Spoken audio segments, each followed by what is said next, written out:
Le face-à-face, Éric Brunet, Laurent Neumann. Messieurs, bonjour. Bonjour Raphaël. Et on va évidemment parler de l'affaire Jacqueline Sauvage et de cette décision de François Hollande. On pensait que ça prendrait peut-être un petit peu plus de temps. Finalement, hier soir, l'Élysée a communiqué pour dire que il accordait une remise gracieuse de peine à Jacqueline Sauvage. Alors dites-moi, président humaniste ou calculateur, Éric Brunet? Il y a bien évidemment du calcul chez François Hollande. Enfin, il faut quand même être réaliste. Tout le monde connaît François Hollande. On sait que c'est un animal à sang-froid. On sait qu'il n'est pas il est difficile de l'émouvoir. Voilà comment je pourrais dire les choses avec discernement et modération. Et on sait également que c'est un personnage politique assez cynique. Donc, n'allez pas croire que soudainement, en voyant les avocats de Jacqueline Sauvage, il serait tombé dans un accès de sensiblerie. Non, en réalité, il a fait la colonne des plus et des moins. Dans la colonne des plus, il y avait une pétition avec 400 000 personnes, des gens sensibles à la cause des femmes. C'est son électorat naturel. Il s'est dit, moi, qui suis par nature plutôt opposé au principe de la grâce présidentielle, il l'a dit, il l'a répété, eh bien, je vais cette fois-ci accorder la grâce présidentielle à Jacqueline Sauvage. Et à mon avis, mais je vais arrêter maintenant d'être discourtois avec notre président de la République, même s'il y a beaucoup de calculs, il a eu raison. Il a eu raison de le faire, parce que cette femme, on connaît l'histoire, a été martyrisée pendant 47 ans. Bon, j'ai pas besoin de vous dire, Raphaël, Éric, que je ne crois pas une seconde à la thèse du calcul en l'hypothèse. Parce que effectivement, Éric a raison. Il a été touché, donc. Il a été touché. Non, François Hollande a toujours été contre le droit de grâce, mais en l'espèce, il l'applique. Et en fin de semaine dernière, on était face à face, Éric et moi, et on est arrivé à la conclusion à laquelle François Hollande est arrivé. Donc si nous-mêmes, on pensait que c'était la bonne solution, on peut penser que s'il l'a prise, c'est la bonne solution, à moins de se déjuger. Mais le calcul politique, je n'y crois pas, pour plein de raisons. D'abord, regardez, qui peut dire, parmi les 400 ou 500 000 personnes qui ont signé cette pétition, que les gens sont de droite ou de gauche? Personne n'en sait rien. Regardez les 50 ou 60 députés qui ont signé cette pétition.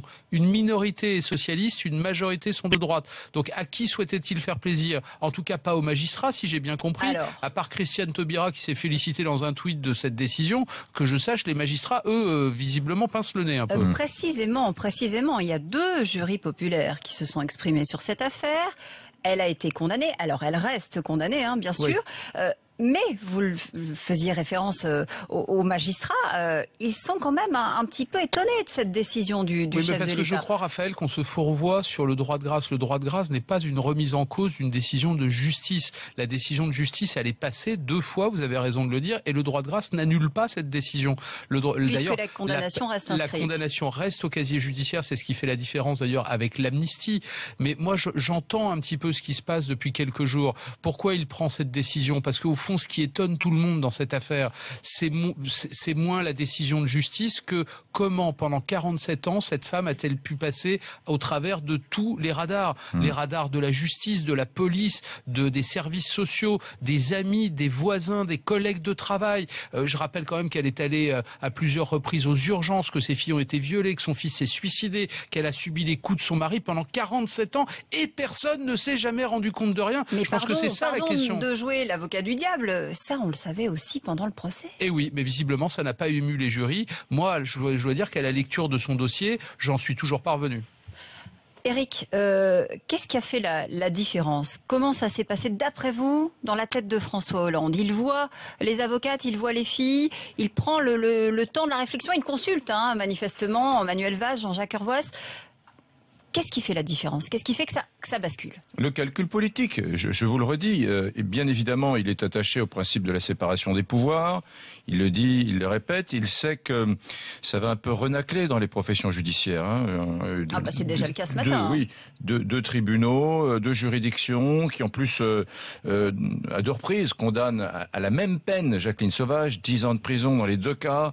Donc encore une fois, un verdict confirmé au millimètre le même. Donc il sait que ça va renacler, mais encore une fois, On est à 1 an de l'échéance présidentielle. Il n'est pas très bien dans les sondages. La cause féministe, par tradition, c'est plutôt une cause de gauche, on le sait bien. Bon, et là, il a l'occasion extraordinaire de dire aux femmes, aux électrices, regardez, moi qui suis tellement attaché à l'indépendance des pouvoirs, eh bien, je fais une encoche, voilà, une encoche dans mes principes, et je dis désormais, je vais faire jouer la grâce présidentielle dans ce dossier, Jacqueline. Donc c'est vraiment quelque chose de très fort, un acte très très fort, et il dit encore une fois à ses électrices et à ses électeurs, je vous ai compris, et c'est pour moi quelque chose de majeur dans sa stratégie personnelle. Si au moins la décision de ça ne va pas faire jurisprudence sauvage, cette affaire-là? Non, alors surtout pas. Alors ça, c'est très important. Surtout pas. Je crois qu'il faut surtout pas se saisir de cette décision de grâce de la part de François Hollande pour dire il faut remettre en cause le principe de la légitime défense, accorder une présomption, modifier la loi. Avant de modifier la loi, je crois qu'il faut d'abord commencer par écouter la parole des 200 000 femmes qui sont battues chaque année.